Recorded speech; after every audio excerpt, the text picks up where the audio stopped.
I'm excited to welcome in Doug Matthews, head men's and women's tennis coach at Xavier University. Doug, thanks for joining me today. Thanks for having me. First and foremost, man, I have to say congratulations. You put together, over the past 5 or so years, you've been able to put together some real competitive teams. I noticed that you were, Big East Coach of the Year. You have a conference championship under your belt, and all while managing and leading two different programs. So I think that's something special, and I want to definitely call that out. Oh, I appreciate that.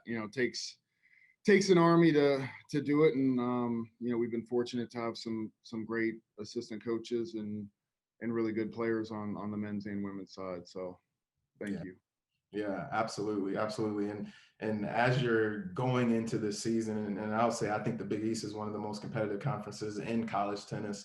But as you're going into this season, the world is kind of upside down right now, and I'm sure planning hasn't been as easy for you as it has been in previous years. So how does you and your staff look at this upcoming season and planning for it? That's a great question. Things we're trying to figure out every day, but I think the main things are control the controllables.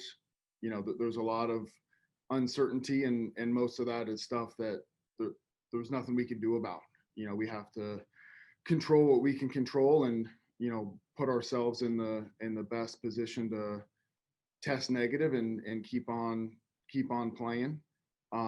So that's the most important thing, and then also just trying to be as flexible as possible, and just know that we might think one weekend we're playing two two different teams, and there could be an issue with one or both of those programs, and we might end up playing two different teams in a different state entirely. And we just have to, as a staff and as student athletes, just be ready for whatever, and just control what you can control, and if we're competing and playing matches, regardless of where they are and who we're playing, just we we should all appreciate it a little bit more now. So I think we're in a good position there.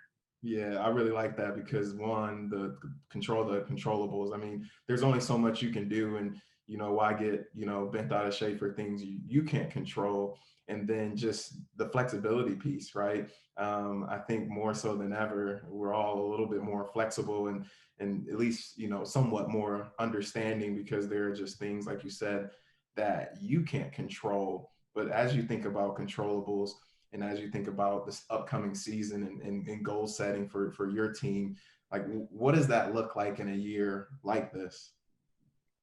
Yeah, I mean it's very similar, I think, in terms of just one day at a time.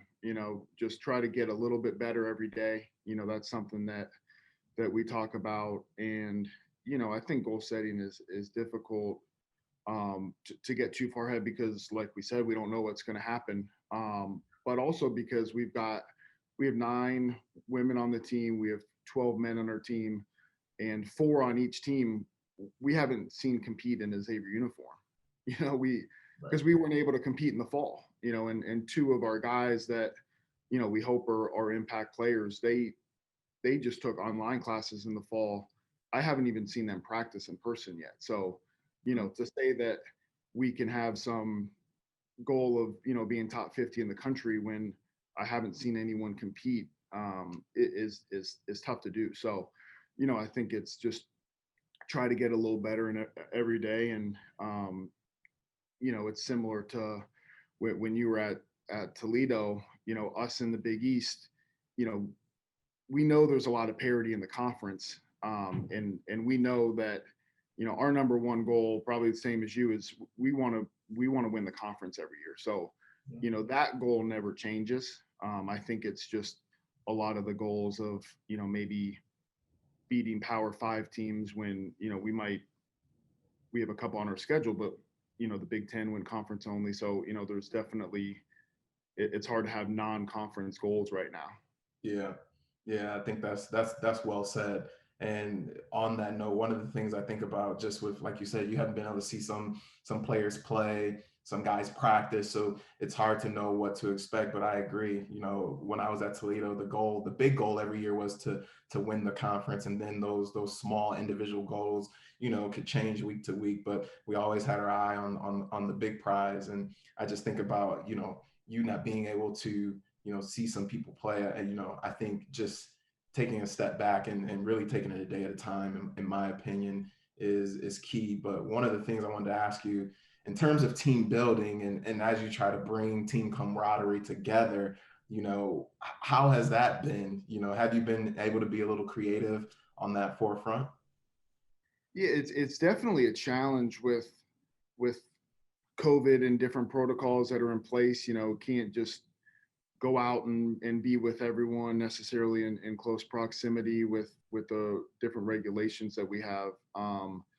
But at the same time, I think in the fall it helped the teams get maybe even closer than they normally would, because you really shouldn't be hanging out with too many people outside of your team. You know, so I think they've spent a lot more time together than maybe in previous years. You know, I think the only thing we're missing to really get to that next level of, you know, I think we're a family and we're willing to really fight for each other, is we need to compete. You know, I think that Yeah.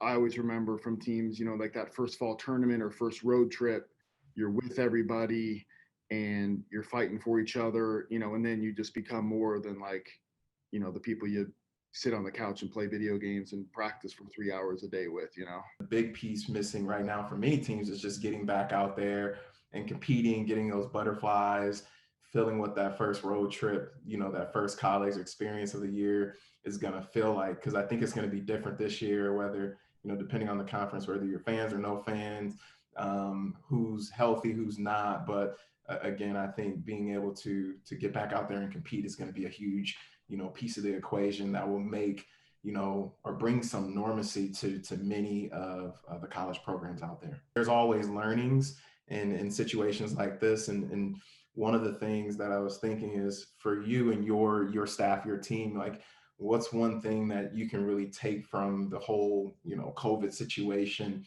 you know, take forward with you and implement as you move forward in your coaching? Yeah, I think there's a lot. You know, I think just kind of appreciating the small things a little bit more, you know, from maybe things like that we forgot about in our college tennis experience. Like, you know, when we were in the van back in the day, like we'd play music Yeah. over the speaker in the van and all kind of like hang out, and it was fun. You know, now in the van, I feel like now this team, we haven't been in a van yet together, so it could be different. But as the years have gone on, you know, I feel like now everyone's got their own AirPods in and they're all listening to different things, and the van's kind of silent, you know. And I think times like this where, you know, we haven't been able to interact with each other as much, you know, just trying to use that time to interact with each other a little bit more than maybe we have recently. And, you know, personally for me, you know, just with this time of not really being able to be face to face with, you know, a lot of my friends in Cincinnati, or, you know, people that I haven't talked to as much. So, you know, I guess from my perspective, it's more, um, you know, if I have a free lunch, like ask that person I haven't talked to in a year to go to lunch, you know, when this is all over, and, you know, just kind of reconnect with some of those relationships that Yeah. I managed recently. Yeah, and just appreciating, like you said, appreciating the small things. And I know that I think there'll be my bet on many teams this year. There's going to be a different vibe on the court because people haven't been able to play against, you know, other teams, practice as much as they normally would. So I think, you know, getting back on the court and hitting balls and grinding and sweating like, you know, in normal circumstances, I think there's going to be a greater appreciation. And I think for me, I just, like you said, appreciate the small things because, you know, a lot of what we consider to be guaranteed or, hey, we know we have a match next Saturday, you know, right now, everything's up in the air and it can change on a minute to minute, you know, day by day basis. So that's, I mean, I couldn't agree with you more, Doug. It's just, you know, really appreciating those small things. Absolutely. And appreciating our teachers and stay-at-home parents, because my wife's an occupational therapist. Mm, And so in March, when the pandemic hit, I was the stay-at-home. I didn't leave the house from March until, the end of school, and I was at home with yeah. 3 kids, being the teacher and being the stay-at-home parent, and that is way harder than I could have ever imagined. So I appreciate it, everybody in that role. On that note, man, I would agree with that. I think there that's something I haven't heard a lot about, but I know it's challenging. Like my sister has three little ones as well, and just making sure they're in school while you're trying to work and do your thing and prepare meals. Like I think we need to celebrate that a little more because it is truly very difficult. I will say. And even I haven't been able to see my nephews in quite some time, but I know give me a couple hours with them and I'm already tired. So to what you just said, I can only imagine. Yeah, and then trying to mix in recruiting calls with a crying baby in the background, that's that Yeah, makes it difficult too. absolutely, absolutely. Well, man, hey, thanks for the time. Like I said, I think you built a great program, and I think the future is going to continue to be bright for you guys. Um, just so people who will see this, they'll know where can they search you guys. Is it just Xavier.com? Like where can they find information on your tennis program? Yep, goxavier.com. Okay, goxavier.com. Perfect, perfect. Well, again, man, thanks for jumping on. I really appreciate it. I know you're busy and will continue to be busy, but I wish you all the best this season, and I look forward to staying in touch. Yeah, I appreciate you having me on. It's nice to catch up. It's been too long. Yeah, I know, man. Long days from playing each other when we're 16 years old, right? Absolutely. Hey, that match was like a big turning point for me. I don't know if you remember that match. Okay. We played, I don't know if it was 16s or 18s. Um, and I didn't know, I wasn't going to bring this up because kind of makes me look bad, but I'll throw it out there. So it was, I think it was the Midwest Open. It was in Muncie, Indiana at Ball State. Okay. It was one of the first and only trips that I went by myself. So I guess it was probably 18s.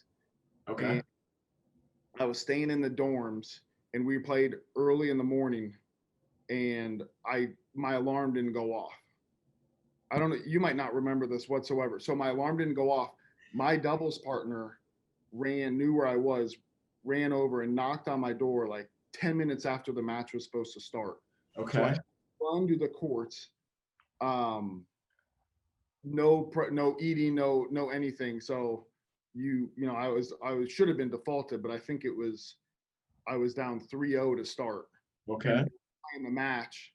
And I remember, after you're whooping my butt in the first set, and I had to take my retainer out in the middle of it because I forgot to even take my retainer out. So so that, and you, I don't remember what the score was, but you definitely ended up winning. Um, and I just remember that was like a big turning point for, being more prepared in the future. So that never happened to me again after that, thankfully. That's funny you mentioned that because I do remember playing at Muncie, but I couldn't remember the circumstances. I remember something happened, but now that you mentioned it, yeah, I remember. You're right. The match was supposed to start, and someone running over and waking you up, and you had came by yourself. That's right. Yeah, yeah. That's